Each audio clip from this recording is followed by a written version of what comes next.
Cheers, everybody. We are back for another edition of Bourbon on a Budget. It is TJ Pittenger alongside my two brilliant co-hosts, Ben Cock and Brendan Sonnone. Guys, how are you tonight? Am I still muted? Doing good. Brendan, you're muted. TJ muted me. The host muted me. It's an insurrection. Canceled. We're canceled. All right. Well, we are glad to be with you guys tonight. Hey, before we get started, go check out our social medias. Search Bourbon on a Budget. We appreciate the interaction. We appreciate you guys tagging us when you're having your nightly drinks or your daily drinks, whichever you're partaking in. Bourbon on a Budget, Instagram, Facebook, YouTube, and Twitter. Again, TikTok too. Brendan, it's about time for another TikTok. We need one of those this week. We had one go viral the other day. The 600 views a lot? I don't know. I'm not a big TikToker. That's viral, man. 600? Viral. People like my package opening. They like me opening the package. So you're like TikTok famous. And they keep opening up packages. Jeez. On the TikTok. I'll stop. Show me your packages. All right, a little bit of a quick rundown tonight. We are getting into some difference between charring and toasting barrels. We're going to keep going on our King of the Hill segment with a little toasty surprise. We're going to get into some pursuits and purchases. What does this say? Bourbon news? Do we have? I got some bourbon news for you guys. I got some news about a cool bourbon. Right. I don't know if Ben's heard about. Tell me. I cannot wait. I cannot wait for bourbon news. It comes at the certain time of the show. But first, since we are going to be doing a King of the Hill between 1920, which is 2-0 so far, and 1910, we're going to get into a quick lesson on charring barrels and toasting barrels. Let me kick it over to my main man, Brendan. All right. I'm going to tell you guys about charring barrels, which is the essence of bourbon. But before I do that, I just need to say how adorable it was. My boy TJ didn't know that 1910, which he loves, was toasted, and that we were doing an episode today on toasted barrels while we were going to drink 1910. And he realized that while doing some research right before the show and said, someone has to call me and talk to me right now because I just realized that one of my favorite bourbons is a toasted barrel, and we're doing that on the show today. So TJ. What an idiot. As you guys will find out, we are doing a review in the second part of this episode of Elijah Craig Toasted Barrel. Yes. Which is why I thought we were doing that. And I told Brendan, I'm okay with the jokes. I'm okay with you guys. I didn't know this, but I'm happy about it because I like toasted barrel things. And I truly like them for what they are, not because it says toasted barrel, right? He likes it for what's on the inside, not the outside. Okay. Thanks, is that the old man? Is that the old man from Family? Is that the old man from Family Guy? Because that's what it sounded like. Big newspaper boy. So unlike Ben, who first of all can't tell the difference between a weeded and a rye, but also also legitimately crapped on one of his favorite bourbons ever and one of the most sentimental bourbons in his life, Eagle Rare. Jeez. I'm glad that I like 1910 for what it is, not because I was told that it was toasted. So now that I know my that, track record, by the way, like my track record is flawless. At this point. You put lemon in whiskey. No, it's not. You put lemon ice cubes in whiskey. Your track record is worse than ours. Like that's just like a mad scientist type of thing. You're welcome. Oh, you're just mad.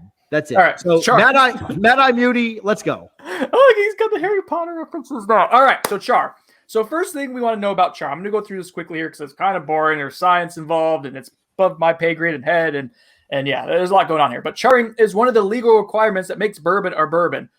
So bourbon is made by putting distillate at least 51% corn. It's got to be that in the mash bill to be bourbon. In a barrel that is made of new age oak barrels, and they have to be charred. Now there is some evidence, I guess, doing some research that this like practice of charring barrels goes back to like the 15th century. And it was done because like a long time ago, barrels weren't made just for whiskey. They were made for like storing fish and other things. So the burning of the barrel, the charring of the barrel was meant to try to kind of dilute some of that flavor. Or so the whitetails go. But really, I guess what we know now is that charring is a requisite for bourbon, and it really is responsible so much for the flavor that we get. So because you have to use a new oak barrel, think about it, it's made out of oak trees, and it is super oaky and super. If you don't char the barrel, it is super woody and tanniny. So you go ahead and you char the barrel. Now, what is charring? Basically, is what you do is you take a barrel and you flamethrower it. Essentially, there's a contraption that a barrel goes around in a circle around this long pole that is on fire, and it chars it. Ben in a minute is going to get into, I guess, some of what like the different types of charring are and what that does for the flavor. But this acts as a filter. It kind of eliminates some of these distillate flavors and also some of the woody tannin notes. And okay, I'm going to pull this up here. So basically, it primes the wood and it gets into some chemical, some scientific-y stuff here, where they have these things called lignins. All right, it's an organic polymer, and that is a source of something called a vanillin. Now, these lignins can be found, and they're usually found in a compound in trees and on bark. And this thing called a vanillin is an organic compound that makes up vanilla extract. When you light the wood of the oak on fire, all right, it ends up bringing out these vanillins. And so the heavier a char on a barrel, for example, creates a more vanilla flavor profile. So when you smell or taste vanilla in a bourbon, you're not tasting like vanilla extract. You're not tasting something that's been flavored with vanilla. You're tasting this vanillin that comes from this organic polymer that's called lignin. All right. And this all sounds boring, but basically it's science and chemicals that you're responsible for the flavors of bourbon, not actual just like straight up flavoring. So that's why charring is indeed important. I know that's boring. I know, Ben, you're awake here. This is the boring stuff. Fiesta. Yeah, you make it more interesting to explain what some of these flavors do here, bud. Okay, so let's talk about charring just in general. A couple things you need to know about charring is every cooperage does it a little bit differently. They're all graded similarly. So, for example, you go to Longhorn Steakhouse and Outback and you order a medium rare, they're usually not cooked the same way. There's general rules that people try to follow, at least all these cooperages try to follow to kind of create some consistency of char. But there's going to be some variability, between each of the barrel makers. In general, though, there are 7 different levels of char, 2 of which are like levels of toasting. 4 are your primary char characteristics. And then you have 1 5th char level that's really not used too much, but it's like level, number 5. So you have two toasts, a light and a heavy, or a heavy mid toast, and then a light char. Heavy toast is like your 2 bottom level. Then you have chars number 1, 2, 3, and 4. 3 and 4 are vastly used more than any of the other 7. So more than likely, whatever bourbon you're drinking is going to be a level 3, level 4. Also, that just kind of depends on the cooperage, how they rate their chars. Level 5, though, is going to be the most charred, with 4, a little bit shorter than that, 3, a little bit shorter than that. In general, though, the chars are designated by number of seconds, usually. With a lot of the more mechanized cooperages, they're going to be using like a gas system as opposed to like a wood burning, pit. Just little nuances between cooperages. So you're talking about maybe 55 seconds for a level 5 or level 4, down to like 15 seconds for like a level 1 or number 2 char. Like I said, vast majority is all going to be level 3 and 4. If you do love super high char characteristics in your bourbons, one not super easily accessible bottle, but one widely known is like Parker's Heritage, like heavy char that uses like a level 5 char, which is also known as distiller's char. So just a couple little things to get going. Like I said, vast majority is all going to be number 3 or number 4. And a lot of times the distillery will just tell you on the website, hey, we're using number 4 char oak barrels or number 3. But like I said, medium rare. TJ, back to you. So I'm going to talk to you guys a little bit about the toasting side of things. I have been dubbed, Brendan has given me a nickname. I don't know if I'm allowed to say it. Brendan, do you want to go ahead and tell them what you've been calling me? You're on mute. Maybe you don't. So no, anyway, I do toasty whore. You're a toasty whore. So I tend I to call him Toast. Oh, toast. I like to call myself the little T squared. toaster oven. I like to call myself the No, little toaster Toast oven. host. He hosts the show. Toast. Toast. I like that. Thank you. Toast. No, the little Um, toast. The little toaster oven is also an appropriate nickname. I like toast. Toast. Big fan of toast. So anyway, I'll get into this now. For those watching the show, I hope you enjoy the names that everyone has. Hey, a lot of this research that I'm doing is coming from Gear Patrol. And I'm old man. Don't interrupt, old man. And yes, you are, to answer your question. You see now. So a lot of this research came from Gear Patrol and the Whiskey Wash. But just to talk to you a little bit about toasting, some of the what we're going to review it in the second part of this episode is the Elijah Craig Toasted Barrel. You'll see Michter's does toasted barrel things. We obviously talked about 1910, and Woodford Double Oaked actually goes into a toasted barrel. What happens with a toasted barrel? Think about the difference between a quick char, a 15 to 55 second char. That's almost like how you finish wings, right? You throw them on the grill and turn up the heat really, really high, and you finish them to kind of give them a little bit of that blackening. That is almost what charring a barrel is. Whereas toasting is, if you think about it, it's a little lower heat and it's for longer. So a lot of your toasting takes anywhere from 8 to 10 minutes, maybe a little bit more, depending on what level you're at. And it's a much lower heat. And so if you think about the difference between quick and fast for a char, maybe like finishing wings off on the grill, toasting is definitely your slow process, your slow burn, kind of like grilling a steak or maybe even like smoking meat or something like that. Anyway, little subtle differences there. Actually, not even subtle. They're massive differences in how the barrels are toasted or charred. Elijah Craig Toasted Barrel. We reviewed the regular Elijah Craig last week. It's the same juice. When it has come to a certain age, they remove the juice from the charred barrel and put it into a toasted barrel. The toasted barrel has also been charred so that the bourbon still has been aged in a charred barrel, but it was toasted first to give it a slightly different finish. We've talked about finishes and stuff before. Sometimes things will be finished in rum barrels or Madeira barrels, wine barrels. Sometimes they're finished in Scotch barrels, just whatever. This is just a different type of finish. And the different finish is the toast, the long, slow burn that they've done to that wood, as opposed to just the full time in the char. Extensive research and development process results in a final barrel toast profile, which brings forward delicious dark sugar flavors from within the wood, creates a balance of smokiness and sweetness after months of finishing. The total finish time on the Elijah Craig Toasted Barrel is over a year. I think Brendan said 18 months, if I remember correctly, is the time that it is. Resulting taste can be a big, rich, complex finish with spice and pepper notes that fade into a milk chocolate and a hint of smoke that lingers through. You get some of the baking spices, some of the chocolate. You're going to get some complexity in a toasted finish because there's a little bit more sweetness that's brought out with that. Like Ben said, a char is from 40 to 60 seconds. The toast goes much, much longer. Toasting is much less common by default because it's not a requirement. All barrels have to be charred.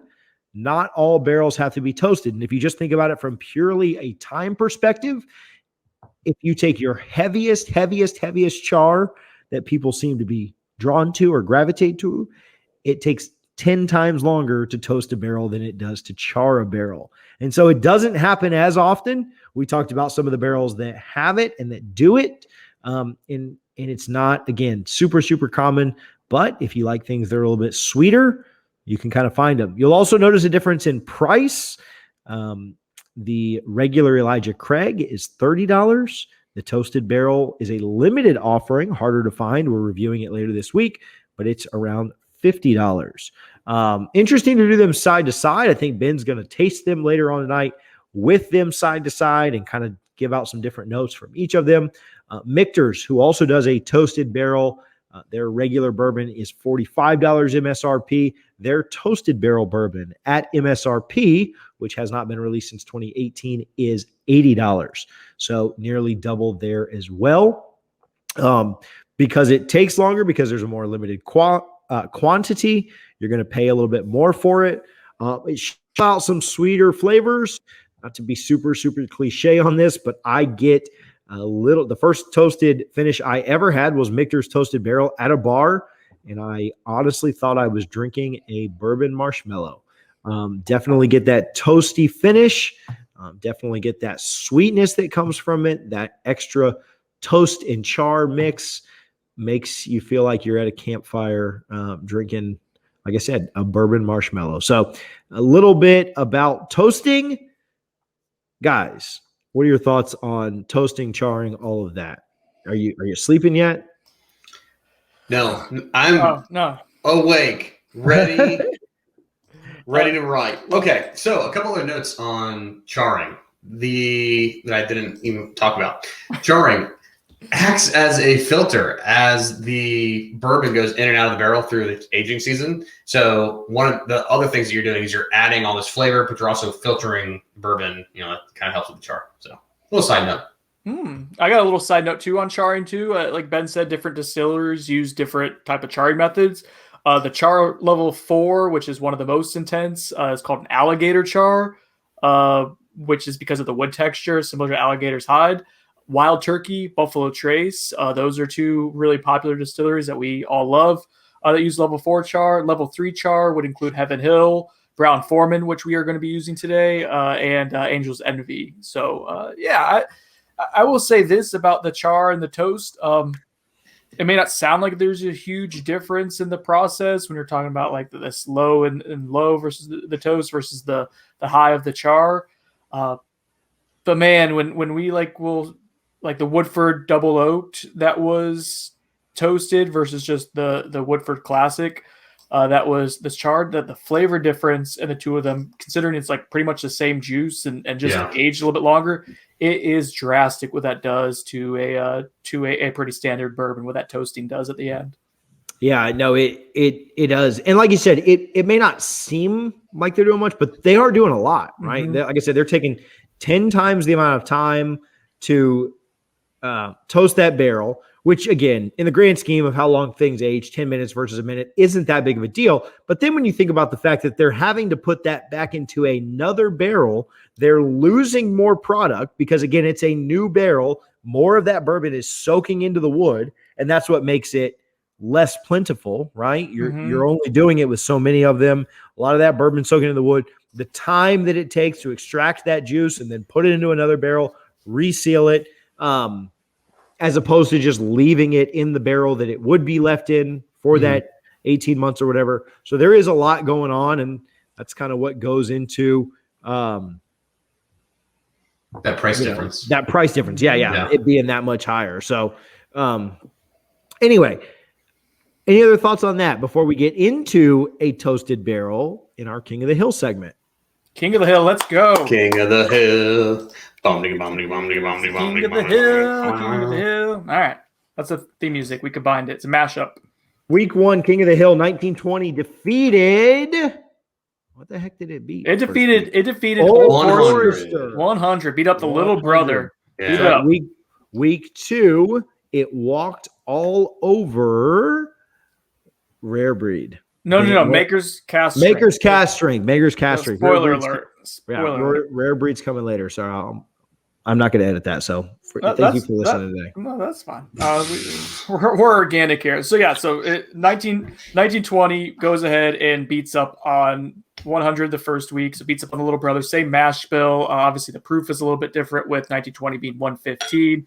But not really a fair comparison there. We try to make it a little bit more of a fair matchup with Maker's Cast Strength, given that the proof's about the same. But I thought Maker's held its own. We'll call it a gentleman's sweep, maybe 4 games to 1.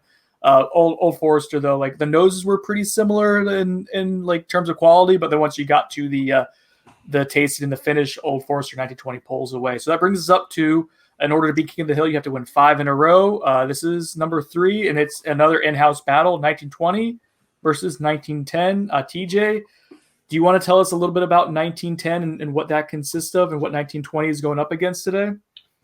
Old Forester 1910 is it's a bourbon from Old Forester labeled as Old fine whiskey. Relax. It's a mash bill of 72, 18, 10. So 72 corn, 18 rye, 10% malted barley. Retails for $55. It's currently double points right now at ABC for those that might be interested in that. The idea behind 1910 is it's double-barreled bourbon, which is a technique that is much more used today, but it's modeled after the 1910 fire in Chicago that charred and burnt a lot of the barrels. They still use them, giving it a slightly more sweet, toasty finish. There is a little bit about 1910. Let's see if it can hold up and give 1920 a challenge. Are you guys doing yours blind? I'm doing mine blind. I'm doing my blind. I got the envelope. I got the A is going to be in my left, users right, or viewers right, and then B is going to be in my right, viewers left. I'll close my eyes. I'll close my palate. So for the 1910, the proof is 93, whereas the 1920, the proof is 115. It's going to be so obvious on the nose. So I know obvious. which one is which on the nose. Yeah. But I haven't tasted either one yet. And I'm expecting there to be a noticeable difference. So 1910's got a better nose. I'm just going to throw that out there now.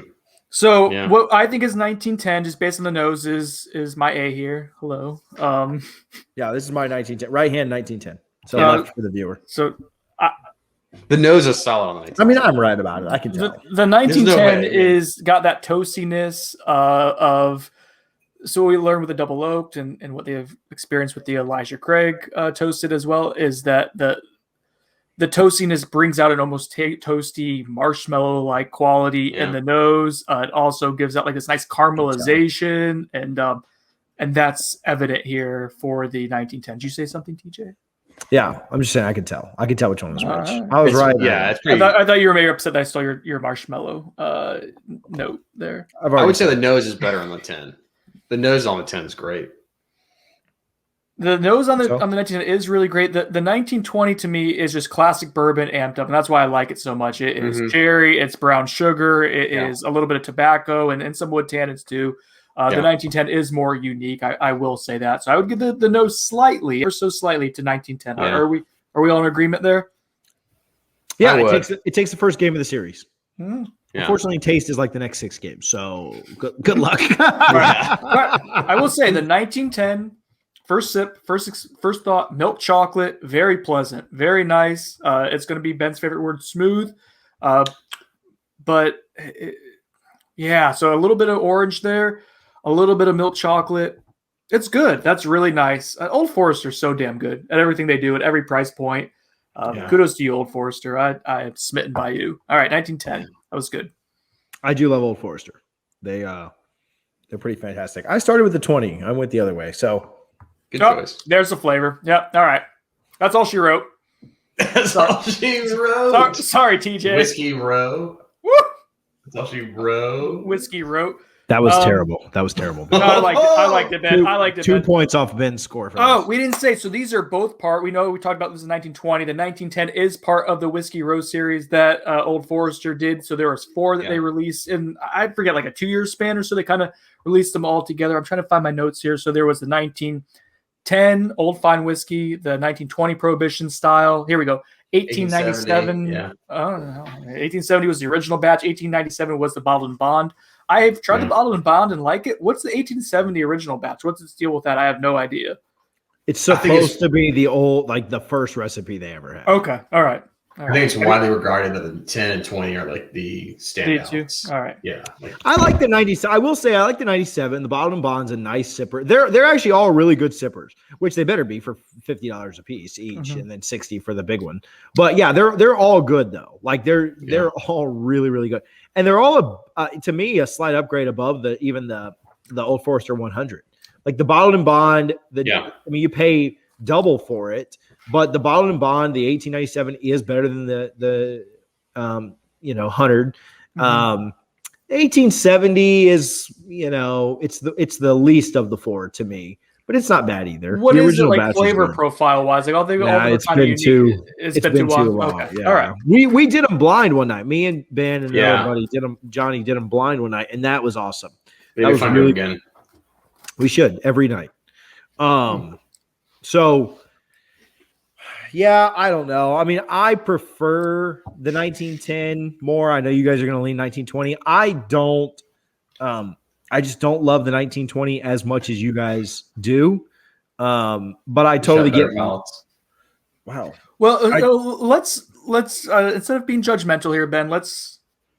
So the 1910, what are you enjoying about it, particularly right now, in comparison to the 1920? Like, what's standing out for you right now on the palate, TJ? Let me take one more sip. All right. And to me, like, so I go back and forth, and like the order in which I have them makes a huge difference to where they're kind of close and then they're not close. And I can elaborate on that after TJ lets his I don't want to taint the cherry pool here. So I get a much richer vanilla caramel sweetness on the 1910. Okay. So I get a lot of that. It's also, to me, like I'm not like a proof whore like you guys are, where I need to be absolutely punched in the face to feel like I'm drinking.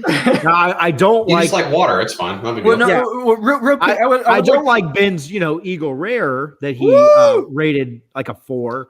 I don't like stuff that's super low proof. Duped him on April 1st. I don't like stuff that's super low proof, but I don't know. I'd like for this 1910 to be about 100.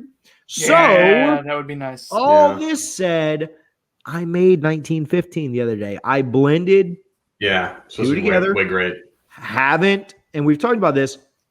It has the flavor, the good flavor that I like of the 1910, the good proof that I like of the 1920, but just mellowed out just a bit. I guess the proof on that, I mean, if I measured them equally and we're going from 115 to 93, the proof on that is 22 difference. It'd be a 104. Be a good pour. Should I do that right now? Should I just combine the two? So I've been letting mine sit and marry for a little while in a glass, but yeah, maybe that's not the worst idea. My 1910 is not going to win, so I mean, might as well just blend them. Right? So I actually got more. You mentioned like vanilla and some of the caramelization from the 1910. I got more of that in the 1920. Like that showed out to me, and I don't know if that was just the proof, and it is such a huge difference. We're talking about 93 proof versus 115. I mean, that's not necessarily a fair fight. I will say, like for 1920, to me, like I don't consider myself a proof whore. Like there are some like that. I just like Elijah Craig's full proof. Like to me, a lot of the time, I have a hard time really distinguishing some of the notes beyond the normal ones. Some Stag Juniors, not all, but some Stag Juniors like are too hot to where I'm not fully enjoying them. This to me at 115 is perfect. It gets all the richness that the alcohol brings out there with that it just amps up bourbon. Everything that's good in bourbon, it just takes it up and amps it up to the next level. That's why I love 1920, and that's why let's make sure. Yeah. So here we go. Here's what my wife said. 1910 was the A, 1920 is the B, 1920 is what's going to have my vote, and fairly. Well, 4 games to 2, a little closer for 1910. Gave up a good fight, but 1920 wins. What's really cool to me is that they have the same mash bill. So I will say this: we talked about this. The nuttiness exists a lot more to me in the 1920 than does in the 1910. And as you'll find out in a review a little bit here, or actually on Thursday, I guess.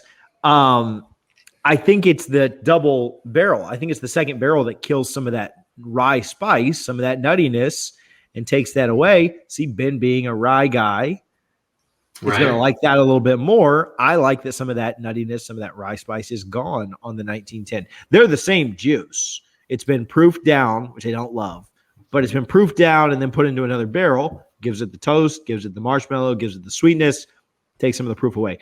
I think I'd like this better at 100 proof. If we could bump this up to 100 proof, I think I'd like it more. The 1920 is fine. Like I have no issue. I prefer the 1910, but again, I'm fine with you guys picking the, being the proof horse that you are. Yeah. 1920 continues to the King of the Hill next week. Continues on, baby. This is the King of the Hill. Yeah. So if you're not 100 proof, you're getting kicked out this hill. I mean, Yeah, that's a toughie. That was a toughie for 1910. 1915 may run it. So the 1915. All right, He's good. so it hasn't had a chance to settle yet, but like I'm getting like a creamy coffee note with the two of them combined. I got a feeling that I can see why people are going after this blend. So mine's been marrying for a little while. I think Ben's coming over on Saturday to drink a little bit. Mm-hmm. So it will have been about a week and a half. And so right at a week. So I'm excited to see like it at a week. I mean, I can do it right now, but I also need to save this 1920 for next week. Save it. So, but I will finish my 1920. Yeah. So anyway, I'm excited to see what it does after being together and a true even portion of it. Like I measured it out and everything. Yeah. And so should be good. We'll try it on Saturday, Ben. Okay. Our favorite segment of all time. Pursuits and purchases. Trademark, register, copy, trademark, all this stuff. Patent pending. Don't forget. Let me patent pending. Mm-hmm. Once you have the trademark, I don't know that you still need the patent. I'm going to go first. Both. Need them both. I'm going to go first. This is not bourbon, but I had a buddy, shout out to Mike. I don't know if he wants me to use his real name on here. That's all right. I'm going to do it anyway. Shout out my guy Jeff. Whoa, hit the mic there. A bottle of Clase Azul Raspado tequila. We're actually recording this on Cinco de Mayo, so as soon as I'm done drinking these 115 proof bourbons, I am going to pop into that. Ben and I were at, what's the name of that place, Ben? Some Mexican place on City Walk. Antojitos. Antojito. My wife had about 4 margaritas. And Mango. Yeah. Ben and I are drinking a margarita, and I look over, and Kara's like, I'll take another one, please. And it was what? We hadn't even drank like a half of ours yet. And I was like, hit the table. Yeah. Hit the table. So anyway, I was talking in a group message to some guys about it, and they were like, hey, order, he told me the name. I'm not a tequila guy at all, but I had commented about the shape of the bottle, and it looks weird, kind of, it's not your typical liquor bottle. So, he said to order it, and then I saw the lady pouring it. It was out of this bottle. I was like, "Oh man, that was fantastic!" It's a vanilla bomb for those bourbon guys that would like to get into tequila. This is an absolute vanilla bomb. Brendan, I'll send you a sample. Ben had it. I'm not a tequila guy at all. There's a bottle of tequila that's been sitting in my pantry for years, and it's full and never been opened. But this is good. I will sip on this a little bit tonight. It's been aged. Oh yeah, the one in there is aging for sure in the bottle. So anyway, shout out my guy Jeff. Thank you so much for this. Drinking it, got it on Cinco de Mayo. So excited! Yeah, great time. What timing? Perfect timing. Solid. Another pursuit and purchase. Ben and I'll let Ben go next because I'm going to let him talk about this because I know he's excited about it. Hopefully he has the bottle with him when I lead into this. But Ben and I were able to pick up some Four Roses single barrel strength from a Winn-Dixie pick that they did locally here in Tampa. Yes. We tried it up against the one that Brendan got me up in Tallahassee, the Market Square Liquors. I think I like the Market Square Liquors slightly more. There's a little bit more age on them. Same mash bill, same recipe, slightly more age. I mean, like I'm talking like 2 months, I believe. Nothing insane. But the Market Square Liquors was slightly better. But again, all being single barrels, that makes sense. You're going to like one more than the other. They're not going to be identical. So I was able to purchase one of those. That transitions very, very well into Ben's talking point of another episode brought to you by the Bourbon Fairy that is TJ Pittenger. Ben, what did I get for you with yes. I completely forgot about this. So you're gonna send it to me and I have no idea. Okay, so I was also able to grab one of the bottles of the Four Roses. And so we were posting it out there like, hey, we got this bottle. And I've been on the lookout for a Jack Daniel's single barrel strength rye 2020 special release. And some guy emails TJ. I was like, hey, I got a bottle 3/4 of the way full. If you want to do a little swap, change, me take it, you givey, that kind of thing, right? And so now me and TJ have split a bottle, and I got to keep the bottle, which is like, some of the best parts. So we got it. We got the Jack Daniels single barrel strength rye, 130 proof, 2020 special release. That name is outrageously long, but I'm excited about it. So we'll talk about it next week once I have a chance to try it. Ben got the bottle. I made sure that I got more of the juice. So everyone wins. Yes. I also was able to pick up some EHT single barrel thanks to local store in town, Lucan's, that had some. So they have 2 different picks. Excited to try those for sure. So appreciate Lucan's, and that if you're in Tampa, go check them out. They've got pretty good stuff, good picks. Ben's a big fan. Pursuits. Are you pursuing anything right now, Ben? I can't think of anything that I'm truly pursuing. I'm going to go and get another bottle of that 1910 because, again, it's double points at ABC. Yeah. Man, I've got enough bourbon right now. I'm pursuing finishing my bottles of bourbon. I'm going to talk about that at the end of the show. We'll wrap up with that. But are you pursuing anything yourself, Ben? Not right now. I have a decent amount. If something comes out that's like super interesting, like that Four Roses single barrel strength pick, I'll grab one of those because they're just great bottles. There's also the recipe that I like, OBSK. If you guys want to send me any OBSKs from around the US, feel free. Love that recipe. But I'm not really pursuing anything right now that's jumping out at me. I got a lot of bourbon. I gotta drink it. Brendan, talk to us about your pursuits and purchases. All right. So last week on the show, we had Sean on from the Southwest Florida Bourbon Society. And we had talked about me looking for and having a lead on the FAE01 Maker's Mark. That is their wood finish. My buddy up here was able to procure a bottle, but it became clear that he really wanted the bottle, and which was totally cool. And I understand why. Like, he wanted the bottle and he was more than willing to share it. But I was like, no, I got a lead, and that was from Sean. So Sean had a bottle that he was able to get for us. He dropped it off to TJ. TJ and I will do a drop off at some point. It's going. It's good. Up it's the good. state. Oh, you tried it? You opened it and tried it already?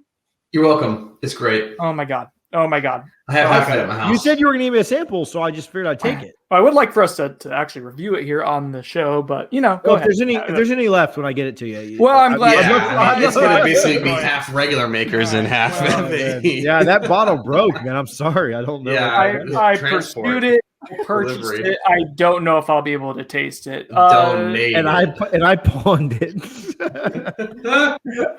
All right. Also, I guess we'll see if I get that one. But I did a little bit of bourbon hunting on Friday. I just went out to some stores that I haven't been able to go to for a couple of weeks. And I got to Market Square Liquors, where TJ mentioned he got the Four Roses from up here in Tallahassee. Their store picks, they do a really good job with them. And I had gotten in there, and they had gotten a Jefferson store pick within like an hour of me arriving. Mm-hmm. I'm usually not a huge fan of Jefferson's, but I trust their clerks very much so when it comes to bourbons. I know they're actually tasting them and have experience of like knowing what's good, what isn't. They were legitimately proud of this Jefferson store pick. It was a higher rye mash bill, somewhere between like 30 and 40% rye, aged at a very high amount, and then proofed at 100 proof. So had more proof than your typical Jefferson's. It is awesome. It's actually very Four Roses single barrel-esque with like the fruitiness of it, along with some of the rye spice. Really damn good. And also, I found this up here in Tallahassee. Yes, get it, baby. The conversion. Yes. The conversion Let's is go. nearly complete. This is for people listening, not watching. Wild Turkey Rare Breed Barrel Proof Rye. Open that up, got the neck pour out of the way, and I'm looking forward to letting that breathe now. And I'm excited about the new additions to my ever-growing bourbon and rye collection. Was that at a MSL or no? It was at, so it's weird up here in Tallahassee. There's a Market Square Liquors and there's a Market Liquors, and it's like kind of, I don't know if it's contentious or what the deal is. This was at Market. But shout out to Reef. One time I went and had him.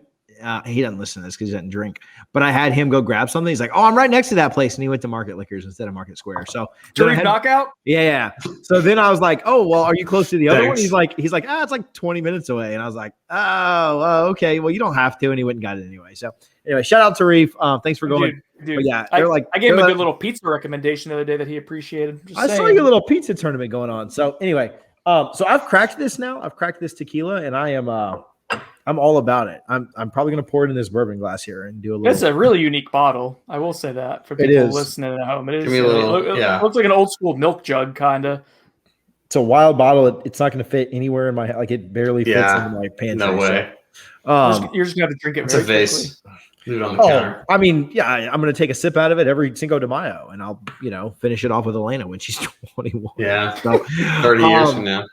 So one other thing, I did win you were talking about Jefferson. I won a Jefferson finished in cognac barrels. So I'll send you a sample of that. Yes, please.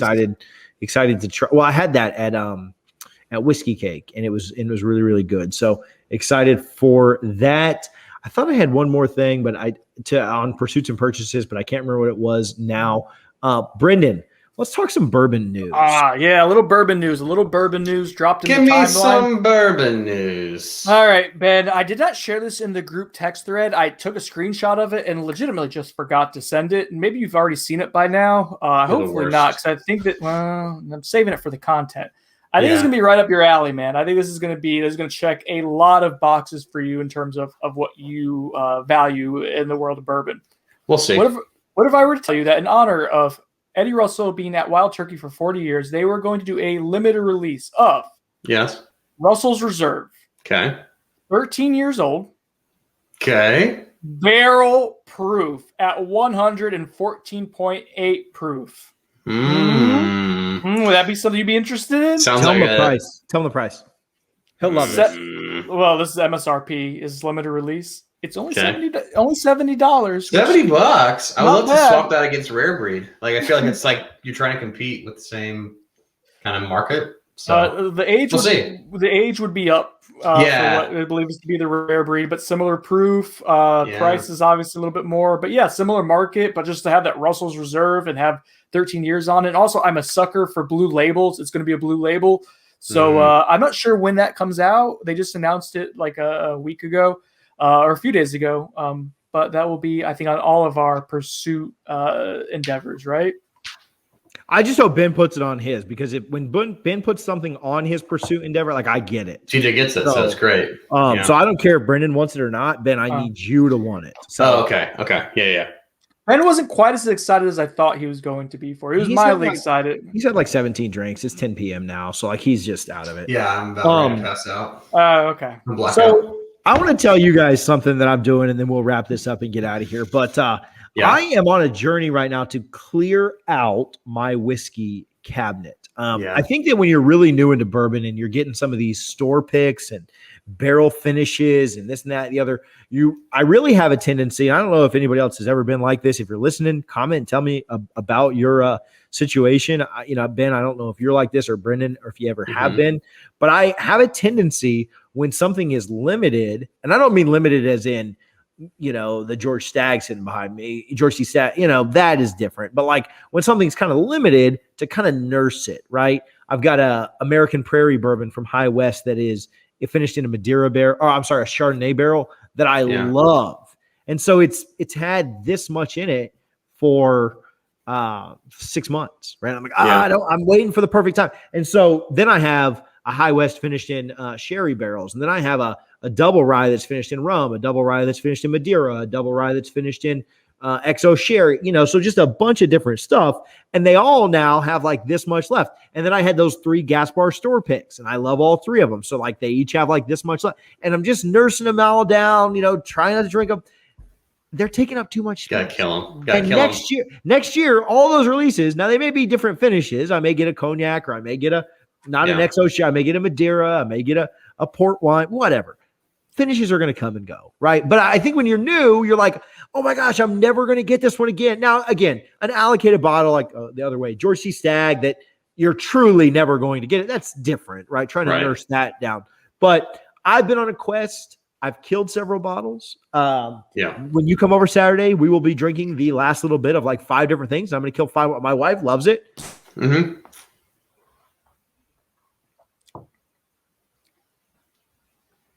How long are we going to go? Have you ever struggled with that, Brendan? You were muted for like 10 seconds. All right. So I have a couple thoughts on TJ with the hesitancy to kill some bottles, and I totally relate to it, especially when you have some unique ones that you love. There's like 3 or 4 right now that I'm looking at. Like I just am going to, and I was thinking of this like actually 2 or 3 days ago. I will be sad when it ends. Smoke Wagon Small Batch, for example, is hard to find. It is exquisite, great value. I know I can probably find it again, but that's one as soon as I finish it, I want to replace it because it's so damn good. The Chardonnay finish one that you mentioned, the American Prairie from High West, TJ, you sent me a sample. That was super unique, super interesting. You don't find a Chardonnay finished barrel pick very often at all. Bourbon, like a bourbon finished in Chardonnay doesn't exist, and it was so well done. So I get it. One thing I would suggest as you were saying that is we have a bunch of little sample bottles. Like, if the bottles are keeping up space, I'm a proponent of taking something that I like and pouring it into a sample bottle or 2 and keeping that. One to, like, you save that very last one for a special occasion. It's not taking up as much room. And the other one you have for, like, we're reviewing here on the show, or if you want to share it with Ben or myself or any of your friends, like, that you think would enjoy it. So you still have the versatility to share it. But that's one thing I would recommend, rather than, especially like when you're keeping maybe like an eighth of a bottle for a long period of time, like air will start to make a difference after a year or so. If you have half a bottle, like that's not a big deal, but like after 6 months to a year, if you're keeping just a little bit, it'll start messing with it. So move it into a smaller bottle, man, make some room. We said this like the first or second episode, like whiskey is meant to be enjoyed. Like you kill it. There will be a bourbon that you love differently down the road. Yeah, I agree with you. That Chardonnay was one of the very first bottles that I ever bought. So unique and so cool. It's so really good. Different, and it really is fantastic. Ben, I'm sure you've had. Oh, I know you've had it because we tried it up against the regular American Prairie that you brought over. Me, you, and Johnny did. But yeah, the other side of that is exactly what you just said. I don't typically drink those by myself because they're finishes or they're single barrel store picks. So I try to drink those more as people come over. And so that's what makes it tougher is I'm not just drinking it. I'm not just killing it by myself. I was killing those by myself. Well, when Ben comes over, we can only try 2 or 3 things and he's got to drive, he's got to drive home. So, it's impossible to like just kill bottles. So I have struggled in the past with wanting to just kill it myself. And so, but that's good suggestion for the small bottles, to maybe sample it again with a buddy, try it again later, whatever. That does make a ton of sense and is certainly something I will do. That's why you keep old man Brendan around for his wisdom. I love your old man wisdom. I also bought a ton of them around the same time. Again, I was super new into bourbon, and so it's just like every time I see something new and cool, I'd be like, I gotta buy that again. I'll never see it again, and then you're into it for like 6 months and you're like, oh, well, this stuff literally comes out every week. There's like a new cool and so if you're really new, if you're newer than I am, even don't get suckered into that. You can get great stuff, but there will be something new and cool coming again very quickly. Yeah, so constantly. Yep. So Ben, anyway, we are still going to kill a bunch of stuff when you come over on Saturday. So sounds great. I'll be there. Bring your 1-year-old. I'm sure he'd like some too. All right, guys. Any closing thoughts? Any shout outs? Any plugs besides Brendan's hair? It just went with the old. For 45 years old. Yeah, sucks. No. 5-star reviews, please. They do help out. We haven't really asked for any in a little while, so that'll be helpful. Also, if you guys have any questions, you want us to answer stuff on the podcast or on the video segment here, let us know. We'll do that. And TJ, I'm going to pressure you here. Toasted tournament once we finish King of the Hill. Toasted tournament. I'm with it. Toasty tournament. It can only be 4.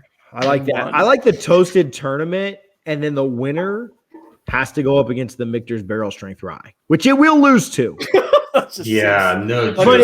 But it's like a mini King of the Hill.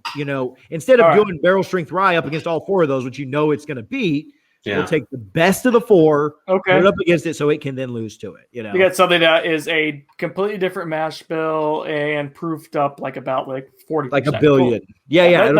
That seems fair. Cool. Good. So, good job. Gosh, that Michter's Toasted Barrel Rye is fantastic. Anyway, follow us on social media, Bourbon on a Budget. Instagram, Facebook, Twitter, social medias like TikTok, YouTube, all of them. Bourbon on the Budget. Again, shout out my guy, Jeff. Thank you so much for this. Shout out Sean, who did a massive favor for me this week, and I will tell you guys about it next week. Also, shout out Sean for Brendan's bottle that I am currently that I'm drinking. Enjoying right now. Thank you so much. No, this is 1920. This is 1920. Come on, don't go crazy. Other than that, we will be back next week. I believe we have a guest next week. Super excited to have him on. If we don't, then just forget that I said this. Yeah. Other than that, 5-star reviews. Make sure you subscribe, tag a friend, share with a friend, share with somebody you don't like. They may enjoy us more than they enjoy you. Until next time, cheers, everybody. Cheers. Cheers. Cheers. Ah!